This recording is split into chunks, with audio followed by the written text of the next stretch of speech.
പരിശുദ്ധാത്മാവിനെക്കുറിച്ച് ഈശോ നൽകിയ വാഗ്ദാനങ്ങളിലൊന്ന് ഇങ്ങനെയാണ്: സത്യാത്മാവ് വരുമ്പോൾ സത്യത്തിൻ്റെ പൂർണ്ണതയിലേക്ക് നിങ്ങളെ നയിക്കും.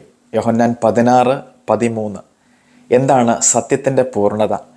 ശിഷ്യന്മാർക്ക് വേണ്ടി പ്രാർത്ഥിച്ചപ്പോൾ ഈശോ ഇങ്ങനെ പ്രാർത്ഥിച്ചു: അവരെ അങ്ങ് സത്യത്താൽ വിശുദ്ധീകരിക്കണമേ. അങ്ങയുടെ വചനമാണ് സത്യം, ദൈവവചനമാണ് സത്യം. അപ്പോൾ സത്യത്തിൻ്റെ പൂർണ്ണത എന്നത് ദൈവവചനത്തെക്കുറിച്ചുള്ള അറിവിൻ്റെ പൂർണ്ണതയാണ്. ദൈവവചനത്തെക്കുറിച്ചുള്ള ആഴമായ അറിവും ദൈവവചനത്തോടുള്ള ആഴമായ സ്നേഹവും നൽകുന്നത് ദൈവത്തിൻ്റെ പരിശുദ്ധാത്മാവാണ്. ജീവിതത്തിൻ്റെ പ്രതിസന്ധികളിലും പ്രശ്നങ്ങളിലും ഉത്തരം നൽകുന്ന ദൈവികമായ ജ്ഞാനം കൊണ്ട് ജീവിതത്തെ നിറയ്ക്കുന്ന ദൈവവചനത്തെക്കുറിച്ചുള്ള ആഴമായ അറിവ് ഉള്ളിൽ നിറയാൻ, ദൈവവചനത്തോട് സ്നേഹം നിറയാൻ പരിശുദ്ധാത്മാവിനോട് പ്രാർത്ഥിക്കാം. ആമേൻ.